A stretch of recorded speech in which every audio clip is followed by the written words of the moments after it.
Well, off the back of a lot of draws heading into the winter break, I did say we'd come back from it and try some new tactics.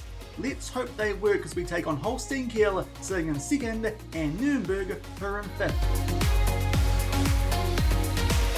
Hello everyone and welcome to episode number 42 of Rookie to Rule here on Shaun Does FM with Jahn Regensburg. I hope you're doing well, and come up day we'll run you guys over the tactics that we're going to use for the second part of the season here at Jahn Regensburg, and then we take on Holstein Kiel at home. Those guys up in second, you can see there, this is a team that we've struggled to beat for a long time now, even before I came here, and then we take on Nürnberg, who to be fair, we did beat in the first half of the season, our first win in a competitive game here at Jahn Regensburg. So hopefully you guys are looking forward to those two games coming up in today's episode, but this does come off the back of yesterday's one, where we played two of our last couple of games before the winter break. We picked up draws against both St. Pauli and Hanover, who to be fair, both those teams were doing quite well, but just felt like something wasn't quite clicking with our tactic. You can see there that by the time we made our way through to the end of November, we'd drawn a lot of games in the last 2 months and not picked up a win. Thankfully, that turned around when we took on Paderborn before that winter break. To be fair, those guys were in a horrific run of form, so we probably should have bet them. You can see there, 2 goals inside the first 10 minutes, then an own goal early in the second half, which did have me worried just a little bit, but thankfully we just did enough there to hold on and pick up a 2-1 win. So thankfully got a green dot on the board there before we did head in to that winter break. Just waiting here for the stats to load up. You'll see it was hardly convincing though, just 3 shots. Thankfully, all of them were on target, and we did score enough goals there early on to pick up a win, a much needed one there, which did see us make sure that we just extended that gap on the teams inside that relegation zone a little bit more. So still firmly in mid-table purgatory here with Jahn Regensburg going in to that winter break, where we played a couple of friendlies, and I think in the end what we decided is that off the back of a quite good win with a 5-2-3, in the end actually settled on a 4-4-2, because we do need to start scoring some more goals here with this Jahn Regensburg team, because we go back over and have a look at the stats from the season. We're the third worst in terms of goal scoring. The defence actually isn't that bad, despite the fact that we do concede some pretty frustrating goals at times. It's the goal scoring which has been the concern, so I thought that maybe 2 strikers might suit us going into the second half of the season. So that's the reason that we have gone with a 4-4-2. And as you'll see, it's actually a Buxton Base 4-4-2. The tactic that we've settled on is the exact same as the Buxton Base we have for most of our time at Buxton, but just with a 4-4-2 instead of a 4-3-3 or a 4-2-3-1. There you can see it's pretty much the same, just pulled those wingers back, and just the 2 midfielders with Walden as a deep lying forward, partnering Stewart, and also we've got Hamburger as a wing back on attack and VA as a wing back on support. So a couple of changes to what we were doing at Buxton along with the formation change, but fingers crossed this might work. We've also actually upped the tempo to standard. I do think that might be quite suitable, because at times when it wasn't working with slightly lower at Buxton, we'd then go slightly higher, and that would pay off late in games. Maybe if we just go standard from the get-go, we'll get a nice happy in between of those 2 tempos. And also, in terms of transition, we are distributing to the fullbacks as well as the centre-backs. So I'm hopeful that 2 up top might suit us here with this Jahn Regensburg team. To be fair though, first up today, we take on Holstein Kiel, who are in some really good form, all the way up in second on the league table. They beat Hertha Berlin in their first game back away from home there from the winter break. And they do, if we have a look at the data hub, actually, according to our analysts, suit being played against in a 4-2-3-1. So just because they're in also, in case this doesn't pay off, what I've done is load the exact same tactic up, but instead of a 4-4-2 with a 4-3-3 and a 4-2-3-1. So we've actually got the same tactic, just different shapes now here at Jahn Regensburg. Fingers crossed that will pay off, and we can just change for our opposition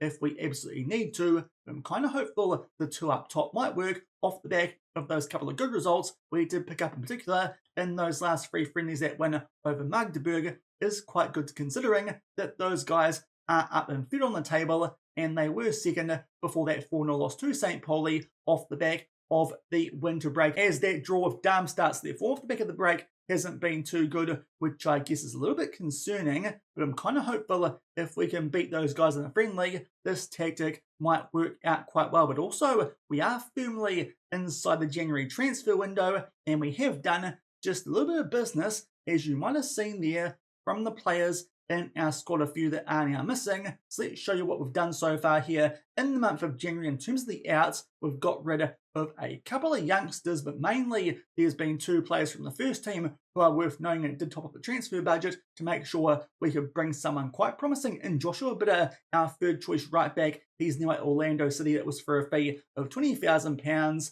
He just wasn't that great these days, and 31 years old, felt like a good player to get rid of to try and add some depth elsewhere. So Joshua Bitter is now over at Orlando City in the MLS. And as well as that, we got rid of Christian Coolweather, which I know is interesting if we're going to go with a 2-up top system. But in the end, 120k for him from Saudi Arabia did feel like a good fee for a 31-year-old. So we've got rid there of Bitter as well as Coolweather for £140,000 overall. And mainly, we also got rid of about 15k of wages with the departure of those 2 players. Also loaned out a quite promising one there in Tim Albert to Coburg, who, if we check on those guys, are down in one of the non-playable leagues. So a few departures there, which did free up a little bit of wage budget, and we used that money to sign a really promising centre-back who ideally we would actually use some of the money from the sale of Edson Velasco for. So in the end, what we've done is bring in Ruslan Ignatjev from Dinamo Tbilisi over in Georgia for an overall fee of 1.1 million. But up front, it was only £100,000. A lot of instalments here in this deal, but he looks like a super promising 19-year-old there from Georgia. Already has 10 caps for the national team. We've brought him in as a star player. He should be a real long-term fixture here in our defensive line with Jahn Regensburg. Very happy to add him to our squad, even though it might impact our transfer budget over the next couple of seasons. So that is a big transfer that we've made during the course of January off the back of the departure of Bitter, as well as Coolweather only paying him 5k a week. So actually, that's helped out our wage budget quite a bit. And also, we had a player come in who I signed on a free a wee while ago, and he is a striker. That's the reason that we could get rid of Christian Coolweather. Osnidir Shari comes in from Union Magdalena, a Colombian, 19 years old, can also do a job at right wing, and maybe that might be where he's best suited. But honestly, he looks like a quite handy target forward type player, being 1.9 metres tall and with 18 jumping reach. So he could be quite handy as a second striker option, has a bit of potential, so thought he could step in for the departing Christian Coolweather, which is the reason that we did offer him out. So a couple of new faces here at Jahn Regensburg for the second part of the season, as well as a kind of new tactic with the 4-4-2 of that Buxton Base, with just a few alterations there in terms of the tempo, as well as a couple of roles. But first up here, we have got Holstein Kiel. Unfortunately, a couple of injuries that we've picked up recently. Marco Rente, almost back from that broken foot, might actually be featuring in the second game we play in a week or so's time, which will be against Nürnberg. But we're also missing Lukas Subotic, who would be our backup centre-back at the moment with a virus. Thankfully, though, we did bring in the player from Tbilisi, so that does mean that these days it will be Carstens who is the backup. He's out for a further day with a virus. There is Subotic, and also more importantly to the first team, Carlos Manrique has picked up a cold and is out for 3 days. He usually, in our 4-4-2, would actually be in that advanced playmaker role. Instead, it's going to be Charlie Allen for this game. Obviously, he was playing there in our 4-2-3-1 and our 4-3-3, so he should be able to do the job there in a two-man midfield. We're about to find out here in this tricky away game as we take on Holstein Kiel. Let's see if this 4-4-2 does as well here as it did in those friendlies that I did play before that draw that we did off the back of the winter break. We've played one game. It was against Eintracht Braunschweig. We started off quite well, then conceded quite softly from a short free kick. So we looked okay with the Buxton Base, this 4-4-2. I'm hopeful this time we won't quite be as soft defensively from a dead ball situation and might be able to pick up a point here. To be fair, a draw from this game wouldn't be too bad considering how well these guys are going, but it would be really nice if we could start to pick up some wins more consistently with a tactic in the second half of the season so far. I think just 4 wins that we did have in our first 17 games. Thankfully, a lot of draws only about 3 or 4 losses as well. So about matching our wins and losses. Just an absolute butt ton of draw so far here at Jahn Regensburg, which does make things a little bit tricky to try and make your way into the top half of the table. Definitely a solid mid-table team here currently. Let's hope the second part of the season, with the transfers that we've made, Ignatjev there at right centre-back, that might be a bit of a difference maker. The young promising Georgian, and also this change of tactic might help us here get some more wins. A great chance early for Leighton Stewart, but unfortunately he drags that one wide. A good chance for us there to take an early lead. Unfortunately, can't make the most of it. Now a corner there, which Holstein Kiel do take on the edge of the box. Good block there on that shot from Eras, but it goes back out to him. I think that one might have taken a deflection, and it beats Lukic. We go 1-0 down early after a really big chance down the other end for Leighton Stewart, who continues to be pretty average so far since we've bought him in. That was our big money transfer off the back of that Velasco sale.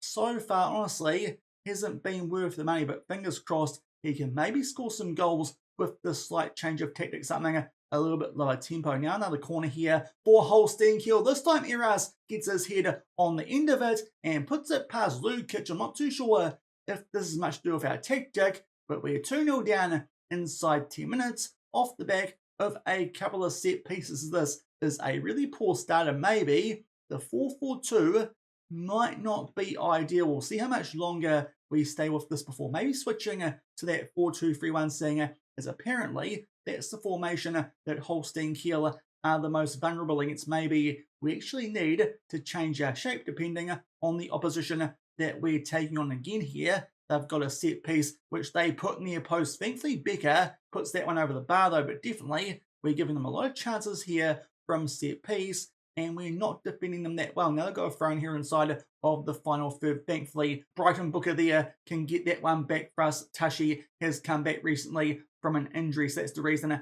that he can't feature in this first game in today's episode. But unfortunately, they get the ball back there to Holstein Kiel. Leza puts that one away to make it 3-0.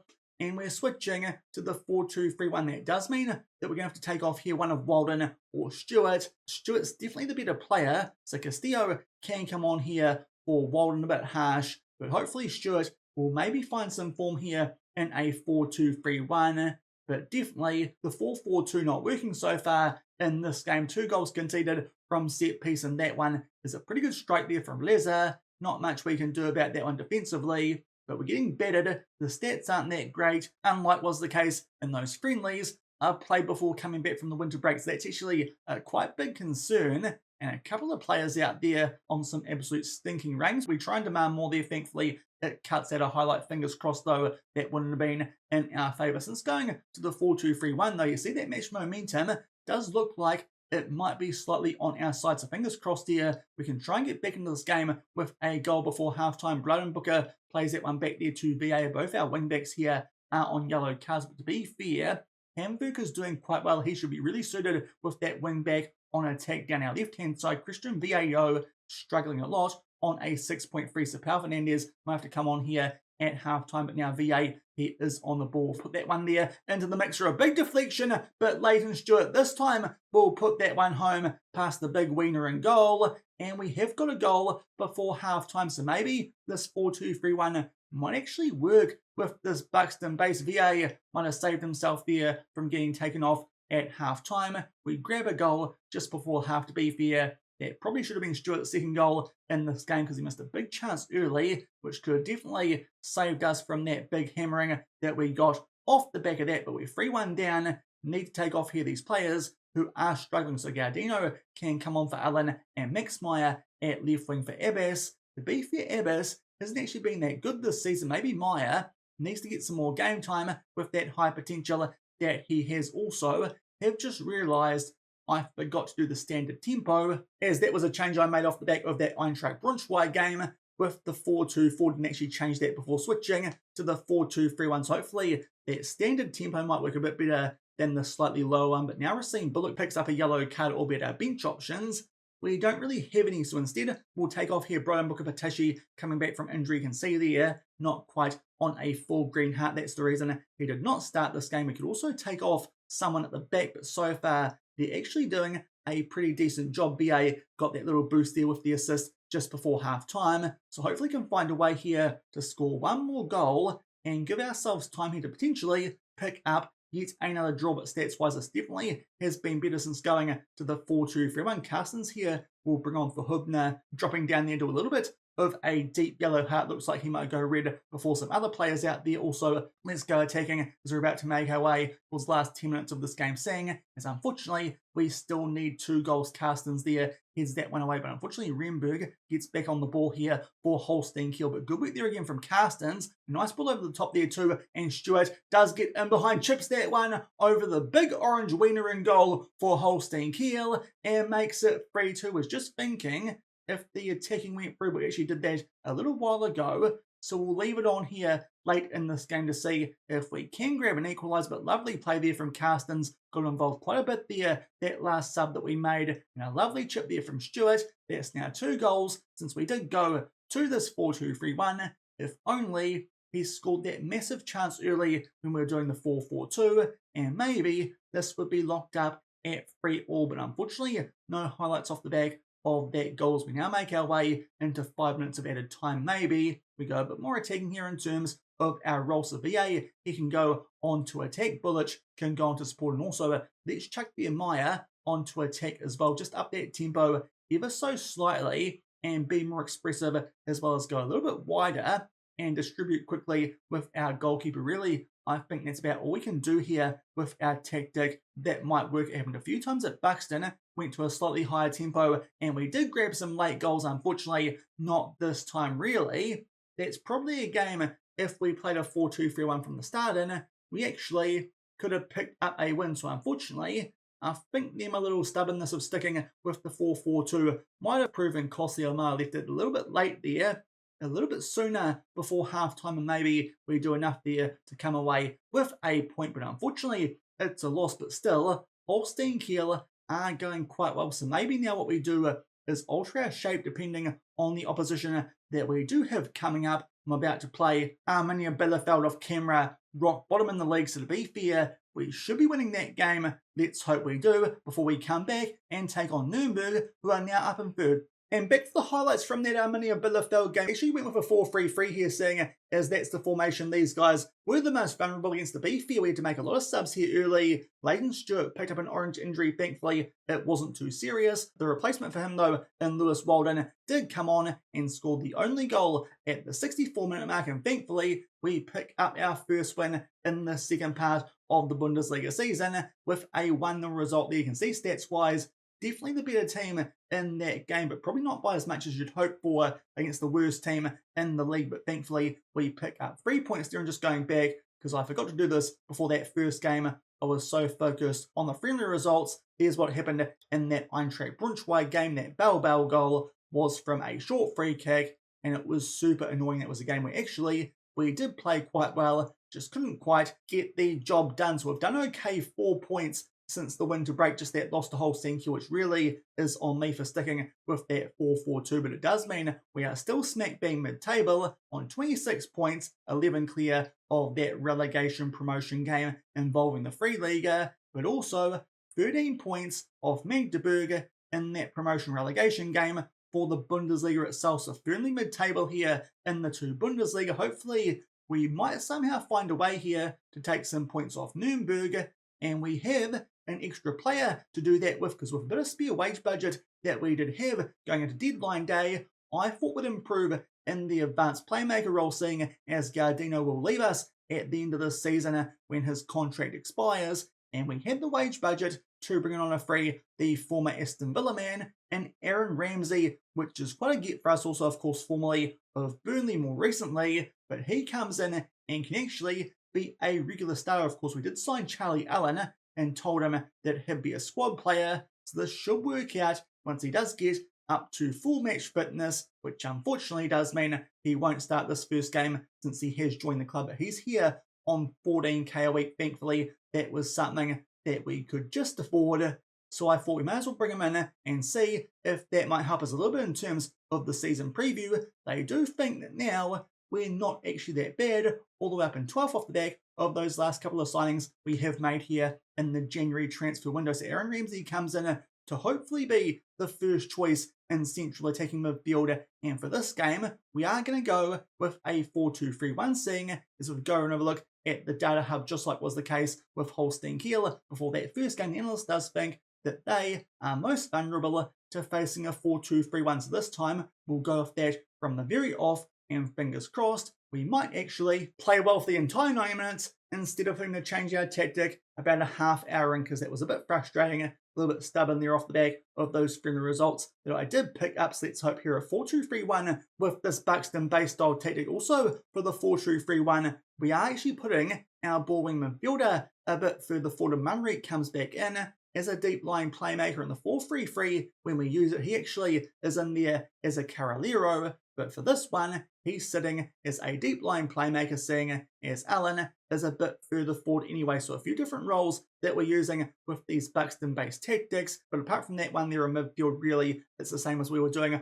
with that 4-4-2, and Stewart is starting to find a little bit of form, so let's hope that continues. And thankfully as well, our medical centre not nearly as busy as it was for that first game, just our backup goalkeeper who is out with a pulled hamstring. So fingers crossed there we can do something decent at home against this Nürnberg team who are in some mixed form, and we did beat them away from home to pick up our first win of the season, and that was back when we were trying a 4-2-3-1 gegenpress. So really, this tactic I'm thinking might suit us a little bit more based on what I've seen so far, even though we haven't picked up any great results yet, but it is showing a few signs of life, which is quite good. Now, what we'll do here is actually switch this to a standard tempo, and there you can just see why we're not playing Aaron Ramsey, that thumbs down, and also he's not very familiar with playing as an advanced playmaker, so that's the reason that Charlie Allen we will start in this game. But apart from that, really, this is the best team that we can put out, so I'm very hopeful here for a good performance, even though this is against a decent Nürnberg team. But as I said, we beat these guys, I think it was 2-1 earlier this season away from home. So back here at the Jahn Stadion Regensburg, I'm kind of hopeful at the very least we could pick up a point from this game. To be fair, that wouldn't be too bad. Now, for some reason, I forgot to put Justin Hubner back in there off the back of, I think it was a suspension. So that actually is a bit of a mistake from me. Hopefully it won't prove too costly. To be fair, Carstens came on in that previous game and did quite a good job helping set up that second goal, which Leighton Stewart did score. So to be fair, he might deserve that start anyway, but usually it would be Hubner alongside our new signing from Georgia. I've just made a boo-boo there, so hopefully that won't prove too costly for this game, and we can actually pick up a double over Nürnberg and back-to-back wins for, I think, what would be the first time in this entire 2 Bundesliga season, which is saying something. An early chance for us here from a throw-in, and Richmond Tashi at the far post will head that one home. To be fair, a decent bid came in for him from the Philadelphia Union on deadline day, but then we told him 4.6 million and you can leave.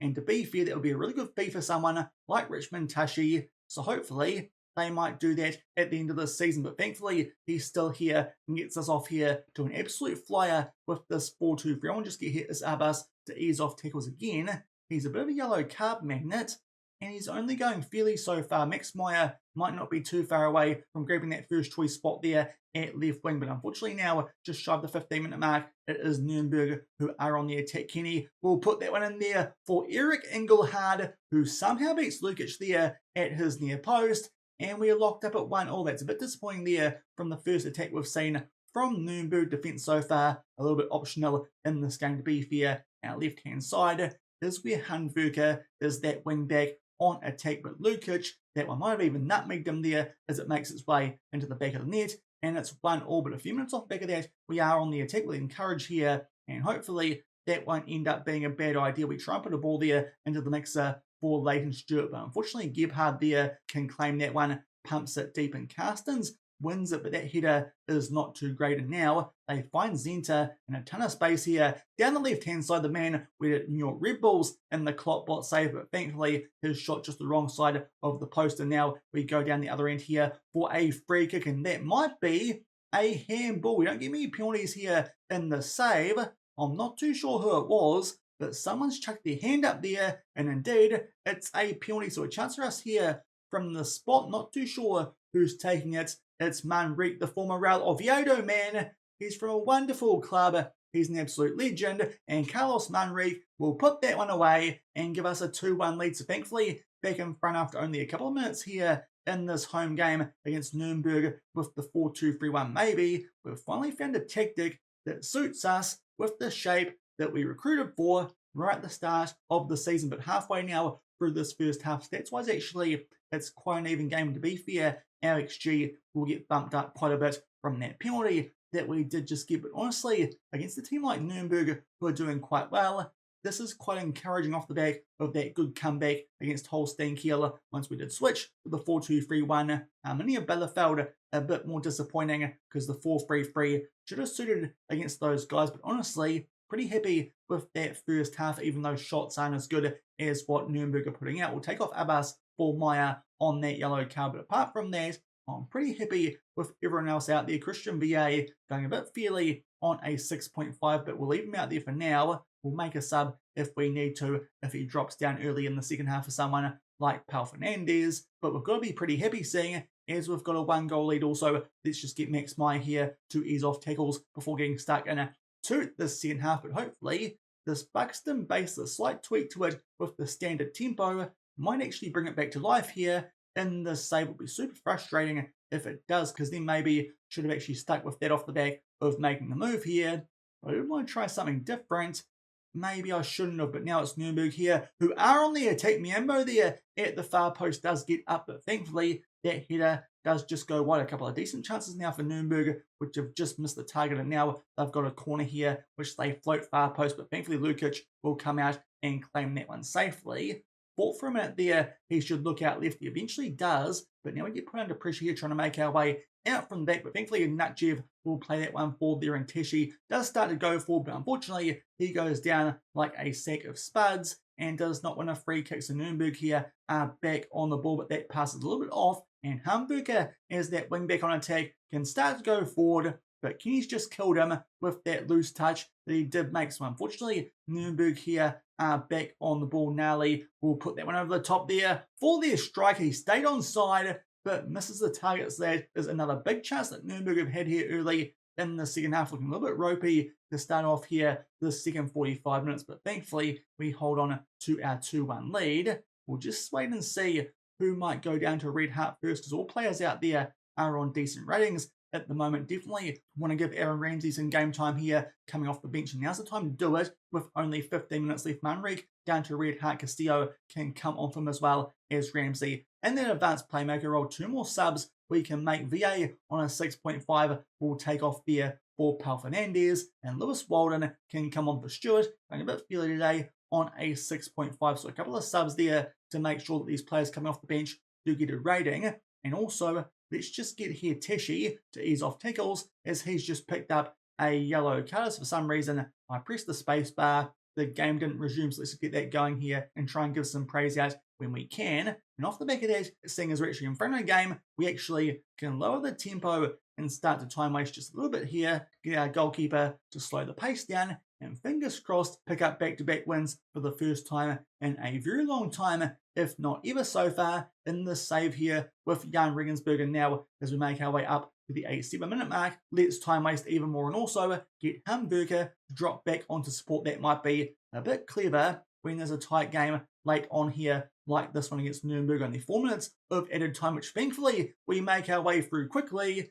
We switch back to a good old 4-2-3-1, and we finally pick up a win on camera, 2-1 over Nürnberg. So somehow we've done the double this season over those guys, even though they're actually quite a good team, thankfully.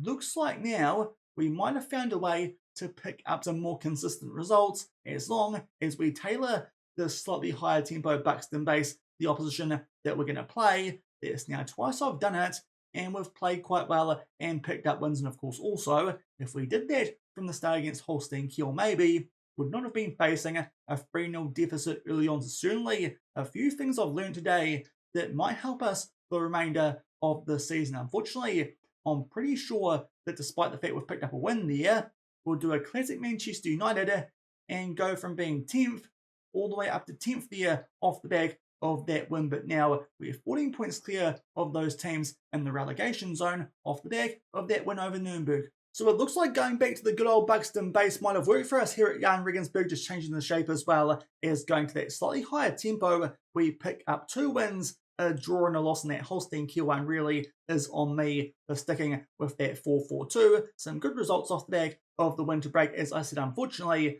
we've gone from 10th to 10th during today's episode. Classic Manchester United type stuff here with Jahn Regensburg, but there's a bit more life now in this team, it feels like, as well as adding some good quality with those transfers coming in of Ignachev at the back. He's been quite good in the first couple of games that he's played here. Here's the former Bielefeld man out of Georgia, and also Aaron Ramsey could be quite a big difference maker once he gets up to match fitness, but that will do it for today's episode. Thankfully, we are looking a little bit better now that we've switched back to our Buxton Base style. If you enjoyed that one, then do remember to go down below, leave a thumbs up on the video, and if you haven't done so already and are enjoying the series here on the channel, also make sure to hit that subscribe button and turn that notification bell on as well. Now, when we come back for the start of next week, I'm recording that episode tomorrow in real life, so I'll see how far I get through with work and whatnot. Dynamo Dresden and Elversberg, they look quite skippable, as does Hertha Berlin.